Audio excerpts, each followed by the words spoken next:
परमेश्वर का वचन प्रियों बहुत ज़रूरी है।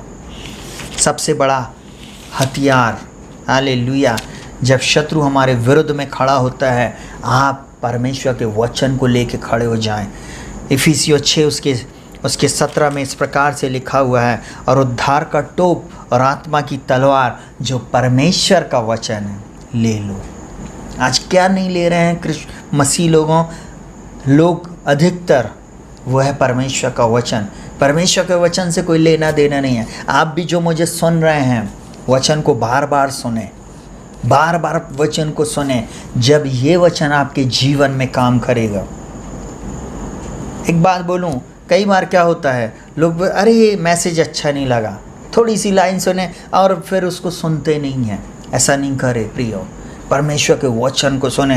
बोलता आत्मा की तलवार जो परमेश्वर का वचन है ले लो। आत्मा की तलवार है, वो वचन के रूप में आपके मुंह में है। हालेलुया। चलिए मैं जल्दी से आप लोगों के लिए एक वचन को और पढ़ने जा रहा हूँ। प्रकाशित वाक्य 19, बहुत महत्वपूर्ण और बहुत भेद की वाली बातें मैं आपको बता रहा हूँ।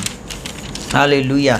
19वां अध्याय उसका 9वां वचन क्या लिखा हुआ। तब स्वर्गदूत ने मुझसे कहा, यह लिख कि धन्य है वे जो मेमने के विवाह के भोज में बुलाए गए हैं। फिर उसने मुझसे कहा, ये वचन परमेश्वर के सत्य वचन है। आज जो मैं आपसे बातचीत कर रहा हूँ सत्य वचन है। परमेश्वर का वचन सत्य है। परमेश्वर का वचन सामर्थ्य है। परमेश्वर का वचन हथौड़ा है। परमेश्वर का वचन आग है। परमेश्वर का वचन पानी है। परमेश्वर का वचन ही है जो बदलाव को लेके आता। परमेश्वर के वचन के ही द्वारा परमेश्वर ने सृष्टि की रचना की, और वो वचन यीशु मसीह अपने मुंह के शब्द से हर एक गण को, हर चीज को संभाले हुए हैं। अगर आप जीवित हैं तो परमेश्वर के वचन के द्वारा जीवित हैं। इसलिए सोचिए आप थोड़ी देर कि आप किस बात पर भरोसा कर रहे हैं। परमेश्वर के वचन को पढ़ना सीखें, उसको अपने गले से लगा लें। मेरा प्रभु जीवित है। ये मेरी बाइबल है जो कहती है मैं जो हूँ सो हूँ। हालेलुया। जो ये कहती है मैं मसीह में जैवन से भी बढ़कर, जो कहती है जो तेरे अंदर है रक्षित वो बड़ा है जो संसार में, ये जो बोलती है रक्षित जो तुझे सामर्थ देता उसमें मैं सब कुछ कर सकता हूँ। रक्षित को जो सामर्थ देता है उसमें रक्षित सब कुछ कर सकता है। हमारी लड़ाई की हत्या शारीरिक नहीं परंतु गढ़ों को ढा देने के लिए परमेश्वर के द्वारा सामर्थ्य है। ये जो वचन मुझे देता है वो बोलता है आता में वही विश्वास की आत्मा जिसके विषय में लिखा है मैंने विश्वास किया इसलिए बोला। हम परमेश्वर की संतान हैं, इसलिए तो हम बोलते हैं यूहन्ना 1:12 जितनों ने उसे ग्रहण किया, मतलब यीशु को ग्रहण किया, उसने उन्हें परमेश्वर की संतान होने का अधिकार दिया, अर्थात जो उसके नाम पर विश्वास करते। बाइबल साफ बोलती है अतः जीवन की आत्मा की व्यवस्था ने मुझे पाप की और मृत्यु की व्यवस्था से स्वतंत्र किया। अब मैं जीवित ना रहा, मसीह मुझ में जीवित है। आपके अंदर मसीह जीवित है। बाइबल एक और बात बोलती है रोमियो 8 में, पृथ्वी बड़ी आशा भरी दृष्टि से परमेश्वर के, आप और मैं परमेश्वर के जो सुन रहे हैं, परमेश्वर के पुत्रों के प्रकट होने की बाट जो रही है। हाँ पर मैं पुत्र हैं, वो ये पृथ्वी हमारी बाट जो रही है। मैं ऐसा बोलूं आपकी बाट जो रही है।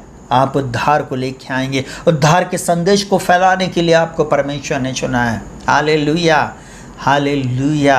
वो आपके अंदर में रहता। बोलता ये वचन परमेश्वर के सत्य वचन है।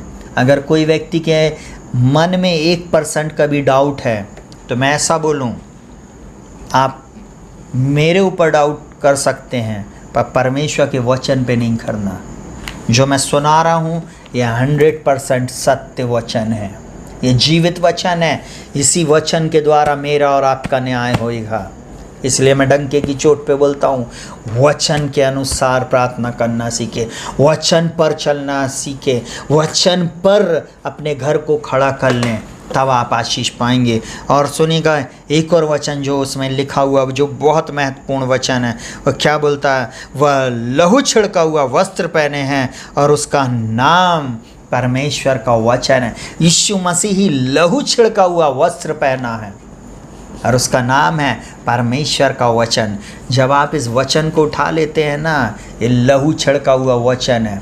हो सकता है आपको कागज़ के चंद टुकड़े लग रहे हों, परंतु ये बहुत सामर्थ्य हैं। जिस किसी ने इस बाइबल को उठाया है, बुढ़ापे में बाइबल ने उसको उठाया है। आज हो सकता आज आप बाइबल उठा के चल रहे हो, परंतु भविष्य में ये बाइबल आपको उठा के चलेगी। ये परमेश्वर का वचन आपको उठा के चलेगा। इसलिए तो बाइबल साफ बोलती, सुने का बहुत ध्यान से, आखिरी वचन बोल के समाप्त करूँगा। परमेश्वर ने यहोशू को बोला, मेरा दास मूसा मर गया है, अब उठ, कमर बांध और उस देश की ओर जा जो मैं तुझे दूंगा।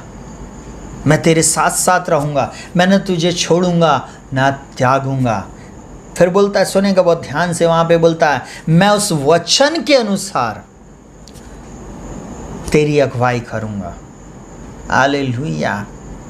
उस वचन के अनुसार परमेश्वर आपकी और मेरी अगुवाई करना चाहता है। परमेश्वर जब वचन देता है उसका आदर करें। परमेश्वर के वचन में सामर्थ है, मेरे शब्दों में नहीं, मेरे परमेश्वर के वचन में सामर्थ है। जल्दी से मैं एक बात बोल के समाप्त करूंगा, सुने का बहुत ध्यान से। बोलता है, उस वचन के अनुसार जो मैंने मूसा से कहा, अर्थात जिस स्थान में तुम पांव धरोगे वह स्थान मैं तुम्हें दे देता हूँ।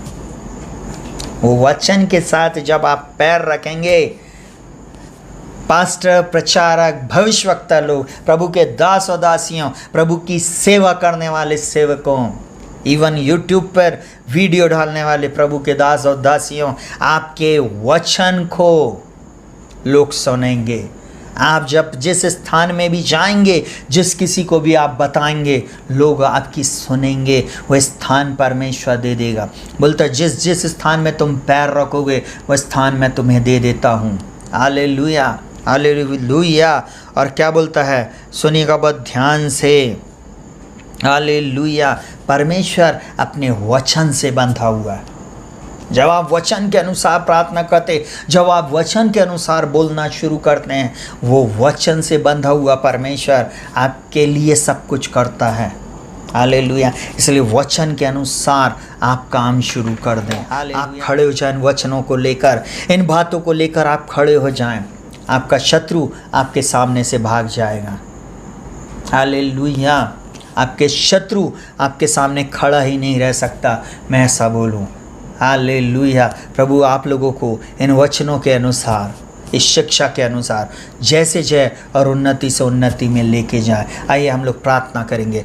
जीवित पिता, प्रभु यीशु मसीह के नाम में सुनने वाले हर एक लोगों को, चाहे वो किसी भी जाति, धर्म, भाषा, कुल, गोत्र के हों, चाहे वो छोटे हों, जवान हों, बुज़ुर्ग हों प्रभु जी, अधेड़ हो प्रभु जी, वो नौजवान क्यों ना हो, टीनेजर क्यों ना हो, जो कोई भी इस वचन को सुन रहा है, यीशु के नाम में इसी समय इनके जीवन की समस्याएं दूर हो जाए, इनकी आत्मिक आंखें खुल जाए, इनके प्रभु जी आत्मिक कान खुल जाए। प्रभु जी मैं प्रार्थना करता हूं इनके जीवन का हर हिस्सा यीशु के नाम में बदल जाए, इनकी दशा और दिशा यीशु के नाम में बदल जाए। मैं यही मेरी प्रार्थना है। मेरे राजा यीशु, मेरे इन भाई बहनों को, इन लोगों को प्रभु जी तो अपने पंखों तले छुपा ले, तो अपनी बाहों में ले ले प्रभु जी। हाँ प्रभु जी, हम पापी मनुष्य हैं, हो सकता है इन भाई बहनों से, इन बच्चों से, इन लोगों से गलती हुई हो प्रभु जी, तू क्षमा करना, अपने लहू से धोकर शुद्ध, साफ और पवित्र कर दे प्रभु जी। हाँ प्रभु, एक बार फिर जब आप आने वाले हैं प्रभु राजा के रूप में, प्रभु मैं प्रार्थना करता हूँ मेरे इस चैनल को देखने वाला अंत तक जो देखकर और इस प्रार्थना को सुन रहा है, मैं इनके ऊपर उद्धार को बोलता प्रभु, चंगाई को बोलता प्रभु जी, छुटकारे को बोलता प्रभु जी। ओ प्रभु जी, इनके जीवन की दशा दिशा यीशु के नाम में बदल जाए प्रभु जी, और प्रभु इनके जीवन की हर समस्या यीशु के नाम में चली जाए। ओ प्रभु मैं आपके बलवंत हाथों में इन प्रिय लोगों को सौंपता हूँ। सारा आदर, महिमा, सम्मान आपको देता हूँ। केवल एक मात्र प्रभु और उद्धार करता आप हैं, चंगा करने वाले भी आप हैं, और आशीष देने वाले भी आप हैं, छुड़ाने वाले भी आप हैं और विजय देने वाले भी आप हैं प्रभु जी। ओ प्रभु, आप हमारे निर्बलता में हमारे साथ दुखी होने वाले भी प्रभु आप हैं प्रभु जी। ओ प्रभु, हमें ओ जय के उत्सव में विजय में लेके जाने वाले भी प्रभु आप हैं। ओ प्रभु, आप हमारे लिए अभी भी प्रार्थना और विनती कर रहे पिता की दाहिनी ओर प्रभु, हम आपका धन्यवाद करते पिता। इन सबको तू बचा ले प्रभु जी और इनका उद्धार कर प्रभु जी। इनकी कैसी भी दशा दिशा क्यों ना हो, आज इसी समय यीशु के नाम में बदल जाए, यही मेरी प्रार्थना है। यीशु मसीह के नाम में मैं प्रार्थना करता हूँ प्रभु जी, इनका जीवन यीशु के नाम में बचा लिया जाए। यीशु के नाम से मांगते, आमीन।